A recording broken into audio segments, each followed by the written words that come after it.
When a desperate father begged a billionaire CEO for a ride to save his dying baby, the cruel response changed everything. "You're pathetic," the CEO sneered, speeding away in his Lamborghini. But fate had other plans for both men. The rain hammered against the cracked windows of the small apartment as Marcus held his 3-month-old daughter, Emma, close to his chest. Her tiny body burned with fever, and her weak cries pierced through his heart like daggers. The single father had been unemployed for 6 months, ever since the factory where he worked closed down. His savings were gone, spent on rent, formula, and diapers. "Please, baby girl, just hold on," Marcus whispered, his voice breaking as he looked at his daughter's flushed face. Emma's breathing was shallow and rapid. He knew she needed medical attention immediately, but the nearest hospital was 15 miles away, and his old car had broken down 3 days ago. The repair would cost more money than he had. Marcus grabbed his phone with trembling fingers and called every number he could think of. His few friends were either at work or didn't have cars. The ambulance service quoted him $800 up front. His heart sank as he realized he had no choice but to try hitchhiking in the storm. Wrapping Emma in his only warm blanket, Marcus stepped out into the torrential rain. The cold wind cut through his thin jacket as he began walking down the main road, his thumb extended hopefully. Car after car passed by, their headlights briefly illuminating his desperate face before disappearing into the darkness. After 20 minutes of walking, Marcus was soaked to the bone. Emma's cries had grown weaker, which terrified him more than her screaming. Just as despair began to overwhelm him, he saw the bright headlights of an expensive car approaching. It was a sleek black Lamborghini, its engine purring like a predator. The car slowed down and stopped beside them. The window rolled down, revealing a man in his 50s wearing an expensive suit. This was Richard Sterling, CEO of Sterling Industries, one of the largest manufacturing companies in the state. His cold gray eyes looked Marcus up and down with obvious disgust. "What are you doing out here in this weather?" Richard asked, his voice sharp and impatient. "Please, sir," Marcus begged, stepping closer to the car. "My baby is very sick. She has a high fever and needs to get to the hospital. My car broke down and I don't have money for an ambulance. Could you please give us a ride? I'll pay you back somehow, I promise." Richard's expression hardened. He had been having a terrible day. A major deal had fallen through, costing his company millions. His wife had served him divorce papers that morning, and his spoiled adult children were demanding more money for their lavish lifestyles. The last thing he wanted was to deal with some beggar and his sick child. "Do you know who I am?" Richard snapped. "I'm Richard Sterling. I don't give rides to homeless people. Get a job and buy your own car. And keep that crying baby away from my Lamborghini. I just had it detailed." Marcus felt his heart shatter, but he pressed on. "Please, Mr. Sterling. I'm not homeless. I live just down the road. I lost my job when the factory closed, but I'm trying my best. My daughter might die if she doesn't get help soon." Richard laughed cruelly. "Not my problem. Maybe if you had made better life choices, you wouldn't be in this situation. I worked hard to get where I am. I didn't become successful by helping every sob story I meet on the street." Emma's cries grew even weaker, barely audible over the rain. Marcus looked down at his daughter's pale face and felt panic rising in his chest. "I'll do anything," Marcus pleaded, his voice cracking. "I'll work for you for free. I'll clean your house, wash your cars, anything. Just please help my baby." Richard rolled his eyes. "You think I need some unemployed loser working for me? Look at you. You're pathetic. Standing in the rain begging like a common criminal. People like you are what's wrong with this country. Always looking for handouts instead of taking responsibility." The CEO's words hit Marcus like physical blows, but he swallowed his pride and tried one more time. "Sir, I understand you don't owe me anything, but my daughter is innocent. She's just a baby. Please, I'm begging you as one human being to another." Richard's face twisted with contempt. "One human being to another? We're nothing alike. I'm successful because I'm smart and work hard. You're standing in the rain because you're a failure. Don't drag me down to your level." With that, Richard rolled up his window and sped away, leaving Marcus and Emma in the rain and darkness. The father stood there for a moment, devastated by the cruelty he had just experienced.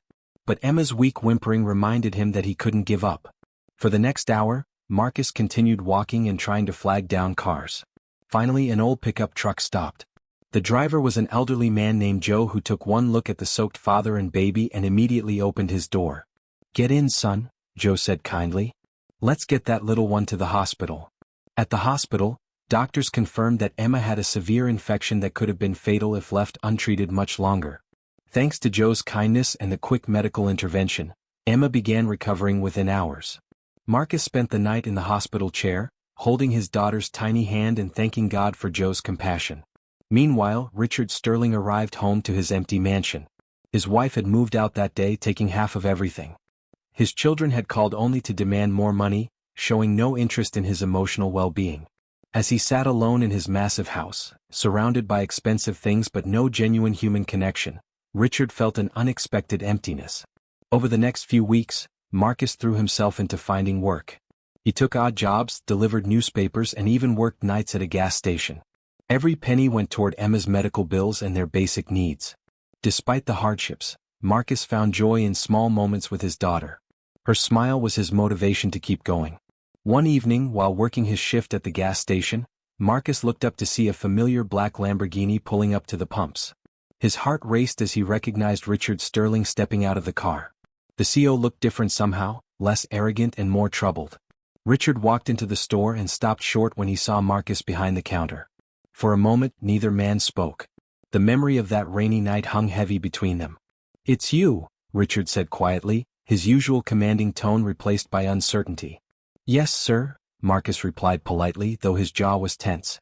"Will that be cash or card for your gas?" Richard studied Marcus's face, noticing the exhaustion and stress lines that hadn't been there before. "How's your daughter?" he asked unexpectedly. Marcus was surprised by the question. "She's better, thank you. The doctors said she'll be fine." "Good," Richard said, then fell silent. He paid for his gas and left without another word, but something about the encounter bothered him deeply. That night, Richard couldn't sleep. He kept thinking about Marcus working at the gas station, probably earning minimum wage to support his sick child. He remembered his own harsh words from that rainy night and felt an unfamiliar sensation he slowly recognized as guilt. The next day, Richard found himself driving past the gas station again. Through the window, he could see Marcus restocking shelves during a quiet moment. On impulse, Richard pulled over and made a phone call. "Johnson," he said to his head of security, "I need you to run a background check on someone for me." "Marcus Thompson. He works at the Shell station on Maple Street." The report came back within hours. Marcus Thompson, age 28, had worked at Sterling Industries' subsidiary factory for 5 years before it closed. He had been a model employee with perfect attendance and no disciplinary actions. He was raising his daughter alone after his girlfriend died in a car accident shortly after Emma's birth. He had no criminal record and had been struggling to find steady work since the factory closure. As Richard read the report, a sick feeling grew in his stomach. Marcus had worked for his company. The factory closure that had cost Marcus his job was part of Richard's cost-cutting measures to increase profits. In a very real way, Richard was partially responsible for Marcus's desperate situation that night. But the revelation that hit Richard hardest was learning about Emma's mother. Marcus had been dealing with grief, unemployment, and single parenthood, all while trying to care for a sick infant.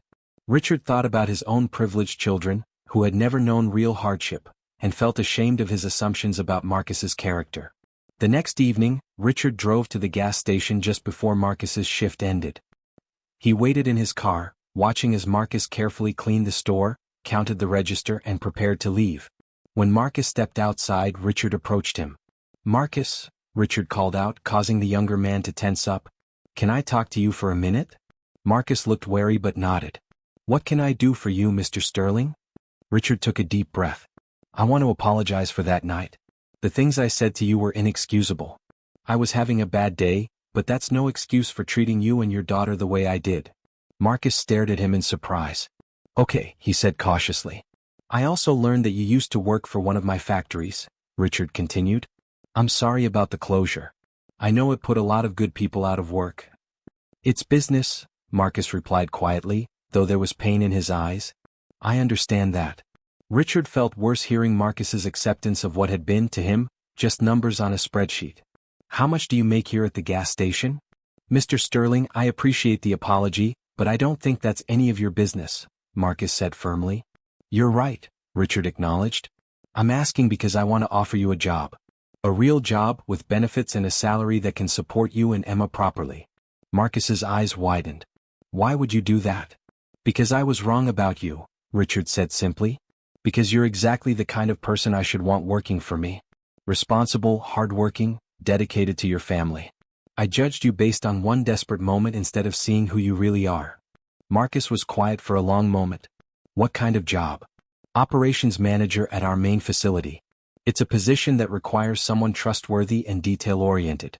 The salary is $80,000 a year, plus health insurance and other benefits. Marcus's legs felt weak. $80,000 was more than twice what he'd made at the factory. Mr. Sterling, I appreciate the offer, but I don't want charity. It's not charity, Richard insisted. I've seen your work record. You earned this opportunity. I'm just sorry it took me so long to recognize it. After much discussion and Richard's assurance that the job offer was genuine and based on merit, Marcus agreed to start the following Monday. As they shook hands, Richard felt something he hadn't experienced in years, the satisfaction of doing something genuinely good for another person.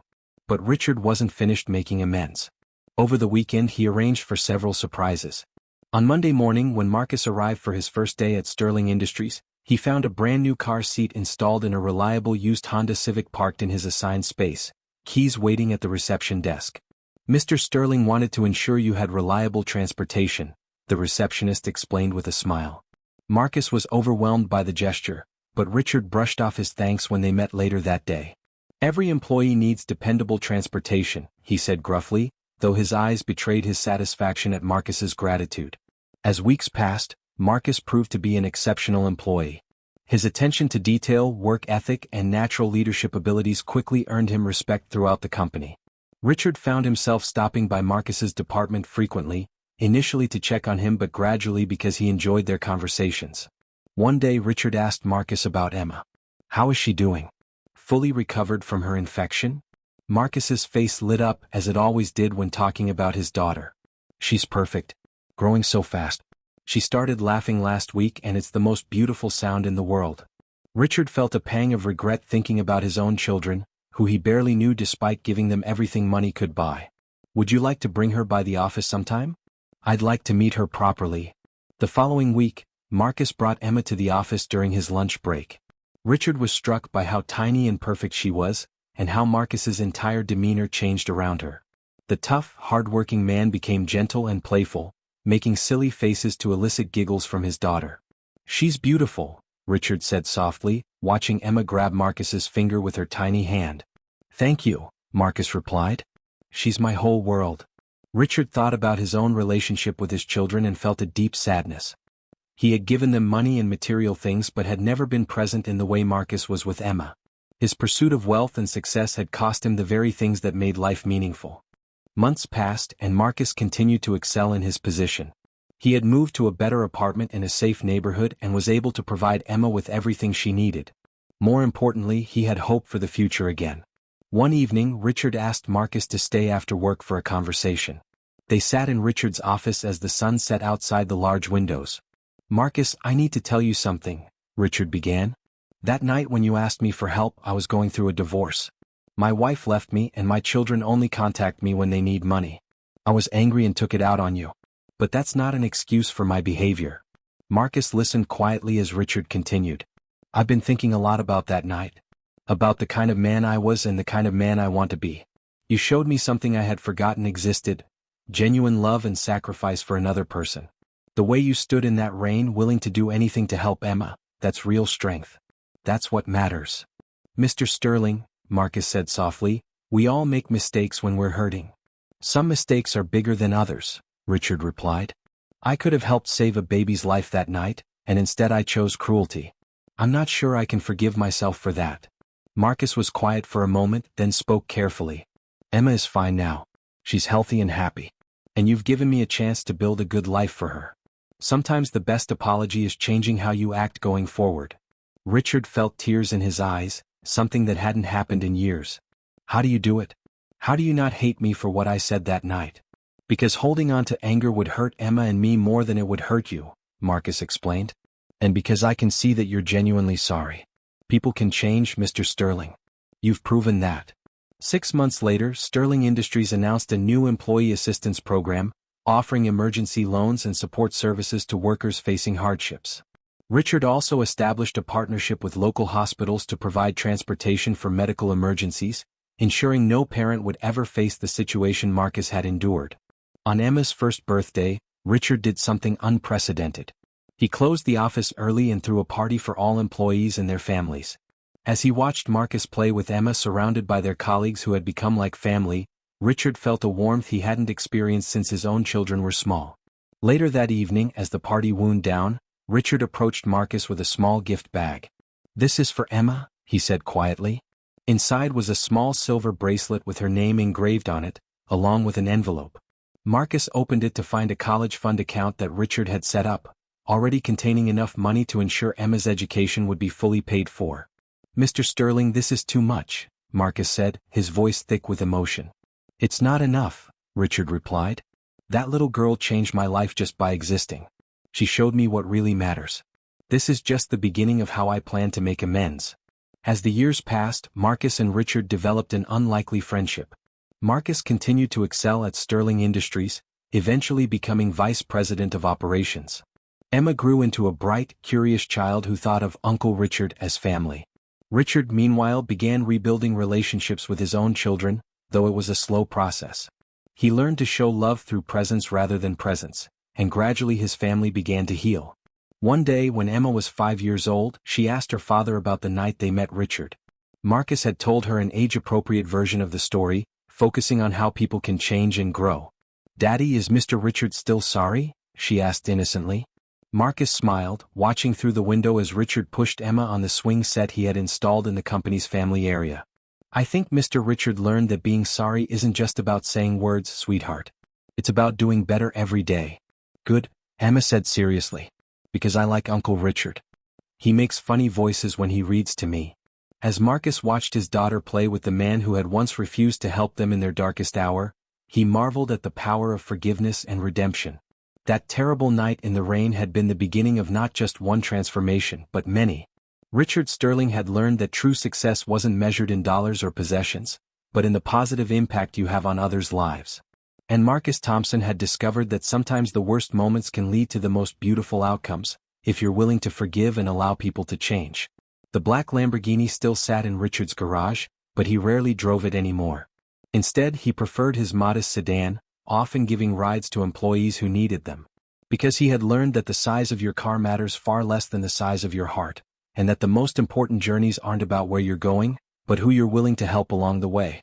And every time he saw Emma's bright smile, Richard remembered that night in the rain and whispered once again, "I'm sorry," not just for his past cruelty, but in gratitude for the chance to become a better man.